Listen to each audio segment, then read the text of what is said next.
చేస్తారు? ఎట్లా ఉన్నది కాంగ్రెస్ పాలన?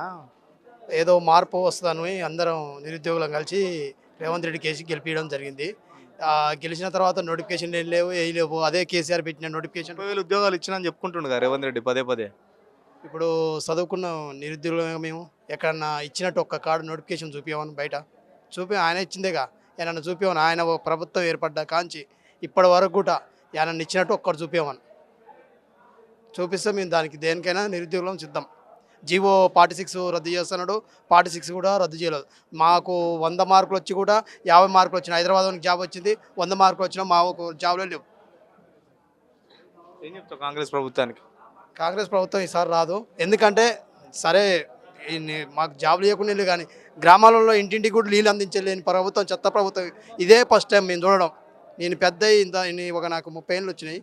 ఇప్పటి వరకు ఇండ్లలో నీళ్ళు కూడా తాగడానికి కాదు, కడుక్కోవడానికి నీళ్ళు కూడా లేని ప్రభుత్వం అందిస్తుంది. ఫస్ట్ ప్రజలు వీళ్ళు ఓట్లు కాదు ముఖ్యం, ఊళ్ళల్లో నీళ్ళ సౌకర్యాలు అన్నీ అరేంజ్మెంట్ చేయాలని ప్రభుత్వాన్ని కోరుతున్నాం. రెడ్డి అంటుండు రేపు కేసీఆర్ ఒక్క కాలు పట్టుకొని వస్తాడో ఏం చేస్తాడో చూద్దాం, కేసీఆర్ ప్రభుత్వం రేవంత్ రెడ్డి ప్రభుత్వాన్ని టచ్ చేసి చూడమని చెప్తామని అంటాడు.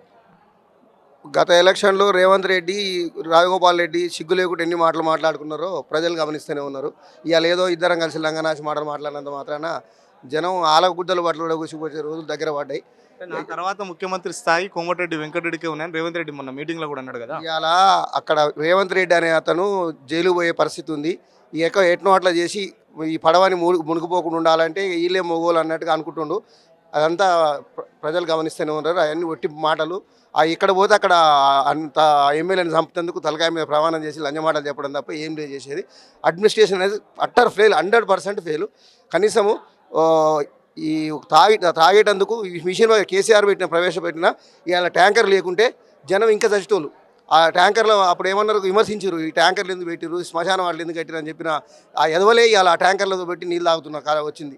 కాకపోతే కనీసం మిషన్ దగ్గర పైపులు వేసి పెట్టి ఆ నీళ్లుంటే ఈ మిషన్ పానగలు సముద్రం నుండి నీళ్లుంటే ఆ నీళ్ళని ఎట్లా పంపాలి, ఏ విధంగా డిస్ట్రిబ్యూట్ చేయాలనే ఒక పరిపాలన చేసేంత దమ్ము లేని ఎదవల సౌటలు వాళ్ళు ఒకటిసారి స్విచ్ ఆఫ్ చేసినట్టు. అంటే కేసీఆర్ ప్రభుత్వం దిగిపోగానే నీళ్ళన్నీ నీళ్ళు రాకపోవడం, పంటలు ఎండిపోవడం, ఎందుకు ఇదంతా అయింది అనుకుంటారు?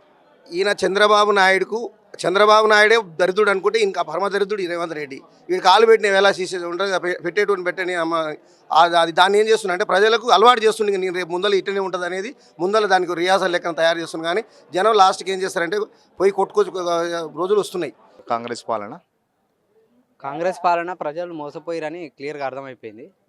మాయ మాటలు నమ్మి ఓట్లేసిన జనాలందరికీ కూడా ఇవి బూటకం తోటి మన రేవంత్ రెడ్డి గారు కానీ, నల్గొండలో మన మినిస్టర్ వెంకరెడ్డి గారు అయితేనేమి, వీళ్ళు కోమటిరెడ్డి బ్రదర్స్ కూడా, పొంగులేటి శ్రీనివాస్ రెడ్డి, వీళ్ళంతా కూడా రైతు బంధు పైసలు మొత్తం లాగేసుకురు.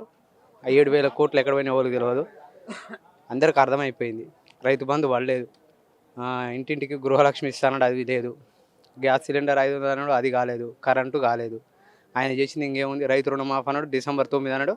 రేపు పబ్బం గడుపుకోవడం కోసం August 15 అంటుడు. August 15 రోజు చేస్తాను నమ్మకం లేదా మీకు ముఖ్యమంత్రి మీద? August 15 తర్వాత ఇస్తా అంటుండు, నెక్స్ట్ పంట కూడా బోనస్ ఇస్తా అంటుండు 500. అదంతా ఉట్టి మాటలు. ఫస్ట్ ఇప్పుడు రైతులు ధాన్యం అమ్మిరు, 500 బోనస్ ఏది? అసలు నువ్వు ఎండిపోయిన పొలాలకి ఏ రైతులు నువ్వు ఆదుకున్నావు? ఎక్కడ తిరిగినావు? అసలు పొలాలు ఎందుకు ఎండిపోయినాయి? 4 నెలల కాంగ్రెస్ పాలనలో రైతులు అరిగోసపడ్డరు. రైతు బంధు అందక, సకాలంలో కూలీలకు డబ్బులు చెల్లించలేక, ఇక పండిన పంటను కొంటాను కూడా మీ దగ్గర ధైర్యం లేదు, దమ్ము లేదు. ఆ పంటకు నువ్వు ఇస్తున్న బోనస్ గతి లేదు. నీ దగ్గర వ్యవసాయం నువ్వు చేస్తున్నావు, నీకు ఎన్ని ఎకరాలు ఉన్నది, ఎంత లాస్ అయినాను? నాకు 8 ఎకరాలు ఉంది.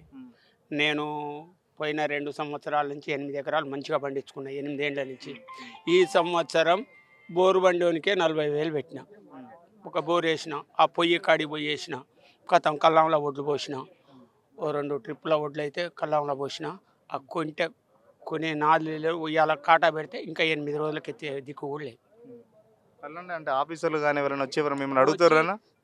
ఇన్నాళ్ళు 10-12 మూటా మేస్త్రీలు పెట్టేది. ఇవాళ ఒక్కటే గుంపు అయింది. ఆ గుంపు ఆయన పొద్దుదాం పెడితే పొద్దు కాలేదు, మాకు లారీలే రాలేదు, మేము ఎత్తామనే కాడికి వచ్చింది. మిల్లర్ల కాడికి పోయింది. పచ్చొడ్లు తీసుకుపోయినాం. పోయిన ఆనకాలం అప్పుడు 2,760 రూపాయలు పోయినాయి.